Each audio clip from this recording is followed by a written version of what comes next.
구독과 좋아요 정말 감사합니다.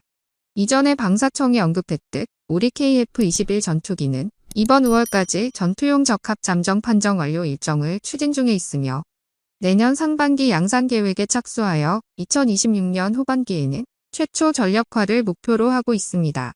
이제 204차 비행시험을 문제없이 성공한 가운데 전력화까지 남은 기간은 약 40개월 정도입니다. KF-21의 경쟁기로 평가되고 있는 중국의 다목적 전투기 FC-31은 무려 10년 전인 2012년 첫 비행을 시작했지만 아직 양산 계획은 꿈도 꾸지 못할 만큼 더딘 개발을 보여주고 있습니다. 또 다른 경쟁기인 터키의 TFX 전투기도 우리와 비슷한 시기에 개발이 완료될 것으로 평가되고 있지만 TFX의 개발 시작 연도는 2011년이라서 2015년에 개발을 시작한 우리보다 약 4년 빨리 시작했다는 점을 고려한다면 우리 KF-21 전투기의 개발 속도 및 첨단 기술 확보 수준이 월등히 빠르다는 걸 알 수 있습니다.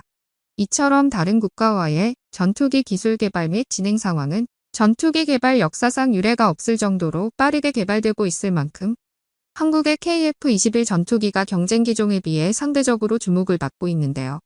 이러한 상황에 대해서 중국의 국영 언론들은 전투기를 비롯한 전차, 탄도미사일 등 한국군의 첨단 무기 개발 증강에 불안감을 감추지 못하고 있습니다. 하지만 이와는 반대로 중국 네티즌들은 군사, 경제, 외교 분야에서 한국과 손을 맞잡아야 한다고 말하고 있는데 이 같은 한국과의 협력에 긍정적인 입장은 아프리카 수단에서 발생한 내전 사태 이후 급증하고 있습니다. 최근 아프리카 수단의 내전이 격화하여 온 도시에서 공습, 포격, 총격전이 발생한 일이 있었습니다. 당연히 수단 정부는 이를 위협으로 간주하여 소탕하기 위해 나서자 본격적인 유혈 사태로 번지게 되었습니다. 결국 우리 정부는 수단의 수도 하르툼에 있던 교민들을 위해 육군 특수전사령부 병력이 탄 공군 수송기와 소말리아 아덴만 해역에 있는 청해부대를 현지로 급파한 뒤 교민 대피 작전에 돌입했습니다. 그리고 도착한 지 하루도 채 안 돼서 수단 내 한국 교민 28명의 행방을 파악하였고 이후 교민 모두를 안전하게 입국시키면서 완벽한 작전을 성공시켰습니다. 그리고 이 과정에서 한국 교민뿐만 아니라 다른 나라의 국민까지 대피시킨 것으로 알려져 찬사를 받기도 했습니다. 전 세계 각국이 자국민의 대피로 혼란스러운 상황에서 수단에 거주 중이던 일본인들이 대피하는 과정에서 한국군의 도움이 컸다고 일본 언론이 보도했습니다. 마이니치 신문은 자국 교민들이 내전을 피해 대피하는 긴박한 상황에서 여러 나라 중 특별히 큰 역할을 한 것은 한국군이었다고 보도했으며 이에 일본 외무성 간부 또한 총격전이 지속되는 상황에서 한국군이 일본인을 차량에 태워서 안전하게 수송해줬다며 감사의 인사를 전했습니다. 한편 다른 국가들은 자국민들을 보호하기 위해 최선을 다하고 있는 것과는 달리 중국은 현지에 1,500명이 넘는 중국인들의 생사 확인은커녕 그대로 방치해두고 있어 중국 네티즌들의 비난을 사고 있는데요. 타 국가의 교민들이 하나 둘씩 탈출에 성공했다는 소식이 들려오자 이에 당황한 중국 정부는 이미 자국민을 대피시켰다고 외교부 대변인이 밝혔습니다만 어떤 방식으로 얼마나 많은 자국민이 탈출했는지에 대한 숫자 등 자세한 사항은 공개하지 않아 중국인들의 탈출이 어떻게 이뤄지고 있는지 미궁에 빠지고 있습니다. 이에 다음날 열린 기자회견에서 한 중국 기자가 어떤 철수 계획이 진행되었느냐는 질문에 왕 원빈 중국 외교부 대변인은 현재 중국 국민들에게 가까운 시일 내에 수단에는 가지 말라 당부했다고 답변했습니다. 또한 현재 수단에 있는 중국 국민들은 외출을 자제해야 하며 혹 긴급 상황 시 수단 주재 대사관에 도움을 요청할 것을 당부한다며 원론적인 이야기만 답변을 했을 뿐 자국민 구출 경로나 생사 여부 등 대해서는 일절항고했습니다. 이 모습을 지켜본 중국 네티즌들 역시 답답했는지 대피를 시킨다는 건지 아닌지 이해가 안 된다. 한국과의 외교 관계가 좋았다면 우리도 일본처럼 도움을 받을 수 있었을 것이다. 한국과 친하게 지낸다면 국가적 위기 상황이나 외교, 국방산업에서 도움을 받을 수 있을 것 같다는 등의 반응을 보였습니다. 그런데 이런 반응은 일부 네티즌만의 생각이 아닌 중국의 군사 전문가들 중 다수가 이와 같은 생각을 보이고 있습니다.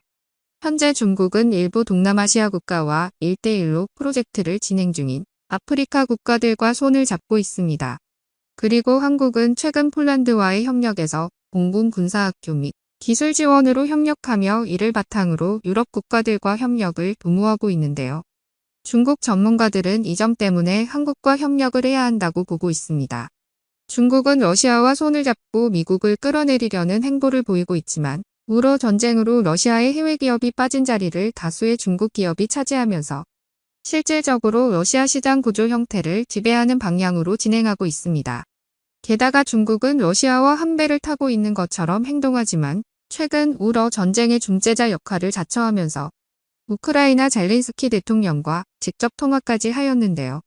시진핑은 전화회담 발표문에서 자신들은 미국과 달리 공명정대하고 대화를 통해 전쟁을 끝내기 위한 유일한 출로라고 본다며 본격적인 중재에 나설 결심을 밝혔습니다.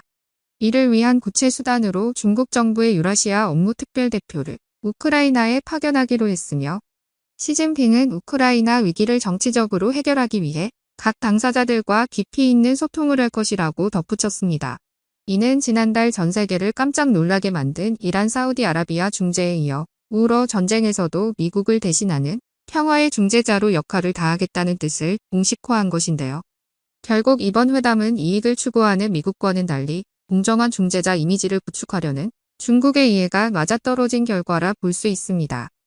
이처럼 현재 미국을 넘어서려는 중국 정부의 행보를 본다면 미국과 중국 사이에서 줄다리기를 해야만 하는 한국에게 결국 손을 내밀 것이라는 게 중국 군사 전문가들의 분석입니다. 이는 단순한 외교를 넘어서 군사적 협력 및 기술 협력이 목적인 것으로 보이는데요. 하지만 1대1로 프로젝트에서나 우러 전쟁에서의 행보를 보자면 이는 독이 든 성배를 마시는 것과 같습니다. 결국 중국 정부의 노골적인 행보에 대처하려면 전반적인 산업 물론 국방력 강화에도 힘을 써야 할 텐데요. 이는 한국의 자주적 국방 능력 강화와 전술 전투기 자체 생산이라는 목표를 위해서는 KF-21 전투기 개발이 더욱 중요해지고 있습니다. 또한 KF-21 전투기의 개발 성공은 군사적 외교적 측면에서도 중요한 의미를 가지는데요. 먼저 한국의 독자적인 전투기 개발 능력은 주변국들과의 외교력을 강화시키는 데 기여할 것이며 KF-21 전투기의 수출을 통해 한국은 주변 국가들과 군사 협력을 강화하고 국제 정세에서의 입지를 높일 수 있습니다. KF-21의 수출에 관한 협상 과정에서 한국은 외교, 경제, 군사 분야에서의 협력을 확장하고 관계 국가들과의 동맹을 강화할 수 있는 기회를 잡게 됩니다. 게다가 KF-21 전투기 개발 성공은 미국과의 군사 동맹 관계에도 변화를 줄 것으로 보입니다. 미국은 기존에 한국의 주요 전투기 공급국이었으나 KF-21 전투기의 개발 성공으로 인해 한국이 독자적인 전투기 개발 능력을 갖추게 되면 미국과의 군사 협력 관계에 변화가 생길 수 있습니다. 그러나 KF-21 전투기 개발 과정에서 미국의 기술 지원과 협력이 이루어졌기 때문에 이를 통해 양국 간 군사 협력의 폭이 더욱 넓어질 것으로 기대됩니다.